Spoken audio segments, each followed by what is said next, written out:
सभापति महोदय, मैं इंटरवेंशन करना चाहता हूं दो मुख्य बिंदु पर। आज जो चर्चा हुई है बहुत अच्छी चर्चा हुई है, बहुत अच्छे वक्ताओं ने बोला है और कभी कभी तो लग रहा था कि हम लोग सदन में नहीं है, कोई मुशायरा में है। इतना बढ़िया बढ़िया लोगों ने यहाँ शायरी पेश की है। हम तो सीखते ही रहते हैं, यही तो काम है, हम सब लोगों को सीखना चाहिए। तो इसलिए मैं सिर्फ दो मुख्य बिंदु पे बोलना चाहूंगा। पर उसके पहले मैं ये भी एक कहना चाहता हूं इस बजट के बारे में कि आपको मालूम है सभापति महोदय कि हमारे इतिहास में, देश के इतिहास में बजट आते हैं और बजट जाते हैं, बजट आते हैं और जाते हैं। कुछ बजट जो हैं वो हिट हो जाते हैं और जो यूपीए सरकार के दुख से मुझे कहना पड़ेगा कि उनके जो बजट आए वो फ्लॉप भी हो गए। परंतु लेकिन माननीय वित्त मंत्री जी ने जो 3 बजट पेश किए हैं वो सब तो हिट रहे ही हैं, पर ये मुझे कहना पड़ेगा कि ये वाला बजट सुपर हिट हुआ है, सुपर हिट हुआ है। और ये मैं नहीं खुद कह रहा हूं, मैं ये नहीं कह रहा हूं, मैं खुद ये नहीं कह रहा हूं। आज कई माननीय सांसदों ने कहा है, मीडिया में कहा जा रहा है, हर गांव में, हर कस्बे में, समाज में, सब जगह यही चर्चा है कि जो बजट पेश किया गया है ये एक सुपर हिट बजट है। और सुपर हिट बजट, अगर ये सुपर हिट बजट है, माननीय सदस्यों को मैं बताना चाहूंगा कि अगर ये सुपर हिट बजट है तो वो इसलिए है क्योंकि इस बजट में एक संतुलन है और हर बजट में एक संतुलन बनाना पड़ता है, एक बैलेंस बनाना पड़ता है। और जब वो बजट अच्छी तरीके से इस संतुलन को कर दे तो लोग उसे एक सुपर हिट मानते हैं। तो इस बजट में किस प्रकार का हम लोगों ने संतुलन किया है, और जब मैं ये बताऊंगा, आपको समझाऊंगा, तो और ये मैं पहले जो मुख्य बिंदु पे आऊंगा कि इस बजट के पीछे विचारधारा क्या थी, सोच क्या थी, उसके बारे में भी आपको बताऊंगा। तो संतुलन क्यों? संतुलन क्योंकि हम लोगों ने आज और कल का संतुलन किया है। हम लोगों ने आज और कल का संतुलन किया है, यानी शॉर्ट टर्म और लॉन्ग टर्म दोनों को हमने बैलेंस किया है। हमने अगर संतुलन किया है तो समाज में और व्यापार में और उद्योग में जो संतुलन करना होता है वो हम लोगों ने संतुलन किया है। और साथ साथ सभापति जी, हम लोगों ने राजनीति और अर्थशास्त्रियों के बीच में भी एक संतुलन, एक बैलेंस बनाया है। और अगर आप लोग 2 मिनट दे तो मैं जरा कुछ जो अर्थशास्त्री, इकोनॉमिस्ट हैं उनके मैं जरा आपको कोट्स पढ़ के सुनाना चाहता हूं। एक है जिन्होंने कहा है कि this is a serious sober budget that preserves India's most treasured asset in a turbulent world, macro economic stability. एक और कहते हैं, our first cheer goes to the government for showing admirable restraint by sticking to the fiscal consolidation path. Our second cheer goes to the comprehensive set of measures announced in the budget which are likely to support a more balanced growth trajectory. And this was in a newspaper by a very well-known columnist. You all know him well.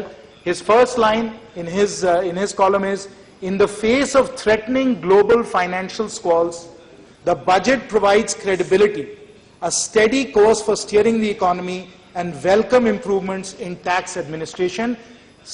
इसलिए ये budget जो था वो super hit था क्योंकि ये हम लोगों ने बैलेंस किया। आज आप लोगों ने सुना हमारे पार्टी की तरफ से माननीय सदस्य जी ने किस प्रकार से उन्होंने उल्लेख किया कि सब, चाहे वो गरीब हो या किसान हो, महिला हो या युवा हो, उनको इस बजट से कितना लाभ मिला है। परंतु ये होते हुए भी अर्थशास्त्री भी जो हैं इस बजट की प्रशंसा कर रहे हैं। ये मैं कहूंगा कि एक अद्भुत हम लोगों ने एक संतुलन हम लोगों ने बनाया है और इसलिए इस बजट को सुपर हिट कहा जा रहा है। अब मैं आता हूं आपको समझाने की कोशिश करता हूं कि इस बजट के पीछे 2 महत्वपूर्ण जो बिंदु हैं वो क्या हैं। एक तो ये है कि हम लोगों ने फिस्कल मैनेजमेंट कैसे किया, उसके बारे में मैं अभी विस्तार से थोड़ा समझाऊंगा। माननीय वित्त मंत्री जी भी इसके बारे में जरूर बोलेंगे। परंतु पहले अभी जो माननीय सांसद ने कहा है कि पब्लिक सेक्टर बैंक्स पे आप लोगों ने क्या किया है, मेहताब जी, Some important points you have to clarify. Some important points, sir. Only important points that have been raised in the debate so far, which I want to address. पहली बात तो ये है कि एनपीएस पे क्या किया गया है, पब्लिक सेक्टर बैंक्स के लिए क्या किया गया है। और honorable member had said कि we needed to take some bold actions in this regard. I want to reassure her and other honorable members that indeed we have done so. And then I want to just briefly touch on the fiscal management side, and then I will stop and I will let honorable members continue. But let me speak about what are the bold steps we have taken as far as public sector banks are concerned. When we inherited the economy in May 2014, it was already clear that we had a set of stressed assets that were arising from the large number of stalled projects that had accumulated during the UPA government's time. These stalled projects were because of a number of policy failures, policy paralysis that the UPA had demonstrated, and in a way they were also representative and illustrative of an atmosphere and an environment of crony capitalism that existed during the UPA time. So when we inherited the economy, when we started to look at this set of stalled projects, obviously we recognized at that point that we needed to take action in three different ways. Number one, we needed to address the underlying stress in many of these industries which had arisen due to policy paralysis, and we did that. Number two, we had to make sure that we understood exactly where these stressed assets were, what the extent of those stressed assets was at a systemic level, so that we did not create any challenges with respect to systemic stability. And then number three, we had to equip the banks to be able to go through the resolution process and deal with these stressed assets as well. This required considerable amount of bold policy action, which we demonstrated in many of the industries which were facing stress. As we have explained over and over again, if you look at, for example, the power sector, where the DISCOMs were running huge losses, we had to put in place the Uday program so that we could deal with the losses in the power sector in various states, so that then we could start to heal the power sector as well. The power sector was also dealing with problems with coal allocation and problems in terms of power transmission between north and south. We addressed all of those at a policy level. Similarly, when you look at the steel industry, in the steel industry, the market was being flooded by low-cost imports from around the world. We immediately acted on that through safeguard duties, and then we further acted on it through the imposition of a minimum import price. So we did that as far as steel is concerned. Similarly, in the textile industry, we amended the textile upgradation scheme, and we made it possible for a capital subsidy to be available for our textile industries, so that stress would be relieved in that industry as well. As far as the road sector is concerned, there were a host of reasons why there were no bidders for many of the tenders that we were putting out. A number of stalled projects existed in the road sector. We had to address that through swift and decisive policy action, which we've done, and all honorable members know that the speed of execution, the speed of awarding of road projects has gone up dramatically. It's evidence that's in front of the entire world. Everybody accepts that, and we address that through policy action. That was the first set of things that we did to ensure that a lot of the stress that was coming through onto the banks because of policy failures, because of inaction on the behalf of the UPA government, was addressed as quickly as possible. So that is a very decisive set of actions that we undertook as far as policy making is concerned. The second very important thing we had to do was to really understand the extent of stressed assets across the system. As honorable members know well, that there are many banks. These banks are lending individually to many companies, and the extent of stressed assets across the system was not possible to understand until we built a database. Which the RBI then did, to be able to understand exactly what the stressed assets were across the entire system, public sector banks and private sector banks. So we did that. We conducted the asset quality review. The government, along with RBI, worked very closely with the banks also to understand in the last 6, 8, 9 months what the level of stressed assets were across each bank, across each sector, and across the entire system as well. We completed the asset quality review in the last 2 or 3 months, and we also did a number of stress tests so that we could understand how these assets had grown, where they were, and in which industry they were. We have completed that. We know where the stressed assets are. We have transparency and recognition around that. We know that the number is about 8 lakh crores of stressed assets. The good news is that we have seen that this number is now stabilizing, and we put in place appropriate policies for the banks themselves to recognize and classify these stressed assets. And that was the second very important thing that we did as far as the banks were concerned.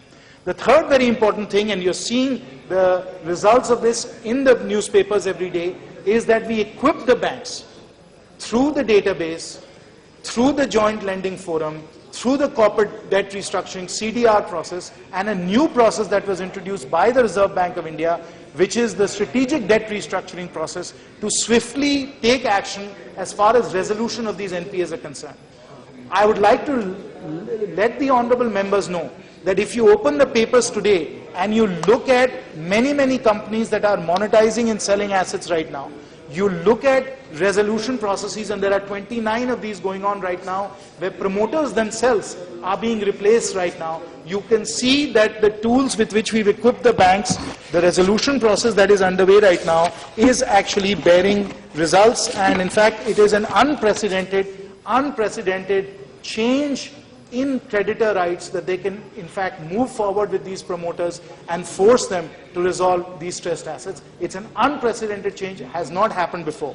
As far as willful defaulters are concerned, Mr. Chairman, sir, I'd like to tell you that we have taken swift action on willful defaulters. Honorable Finance Minister spoke earlier today about how we are taking action there.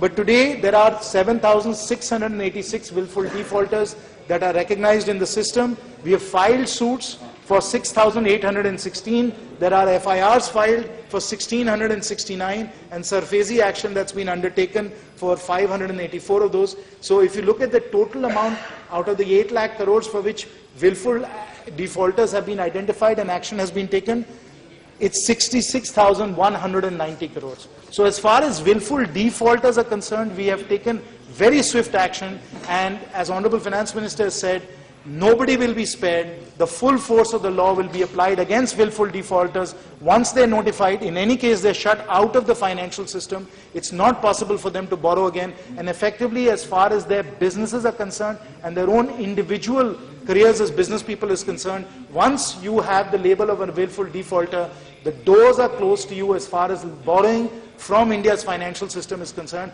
and it is a very painful conclusion to their business activities. So these are very harsh, these are very profound and very important measures that we've taken as far as stressed assets are concerned, and honorable members should be reassured that these actions are unprecedented in India's economic history, and they represent bold and decisive action as far as the banks are concerned. I will conclude by saying that in this budget, on this particular issue, we also recognize, as Honorable Finance Minister has said, that rather than have too many weak banks, we are better off with a process of consolidation where we have fewer stronger banks, banks that can't be played off by promoters, banks that will be able to take action against willful defaulters, and banks that will have the technology and the lending practices and enough talent so that this problem does not occur again. So we have dealt with it.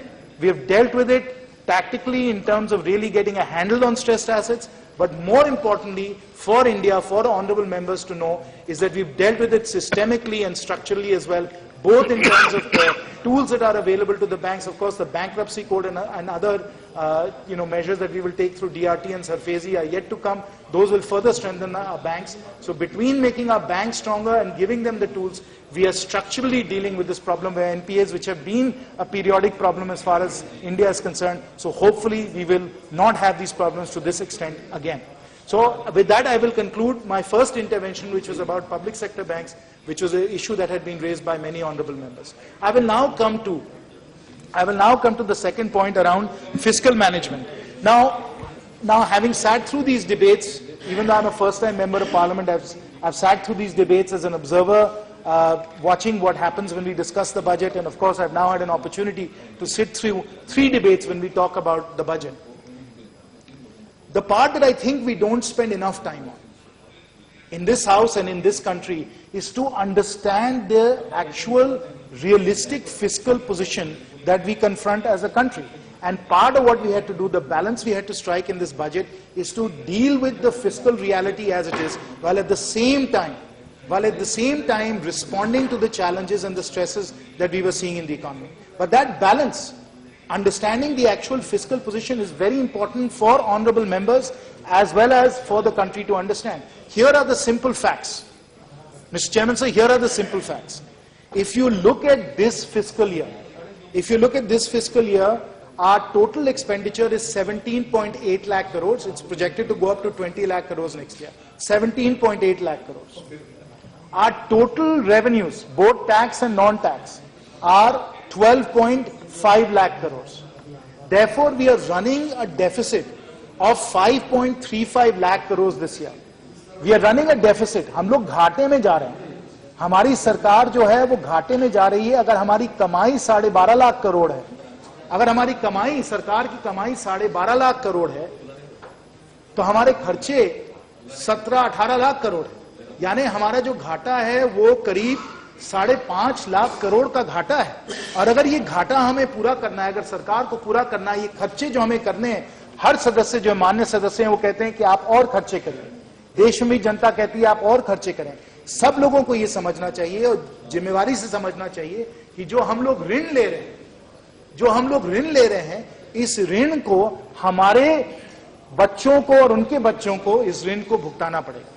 तो हम लोगों को पूरी जिम्मेवारी से खर्चे अगर करने हैं, अगर फिस्कल मैनेजमेंट करना है तो हमें जिम्मेवारी से करना है। और अगर हम लोगों ने फिस्कल डेफिसिट को, अगर हम लोगों ने कहा कि इसको हम सीमित रखें, 3.5% रखें, हम लोगों ने इसलिए किया क्योंकि हम आज और कल का संतुलन हम लोग बनाना चाह रहे थे।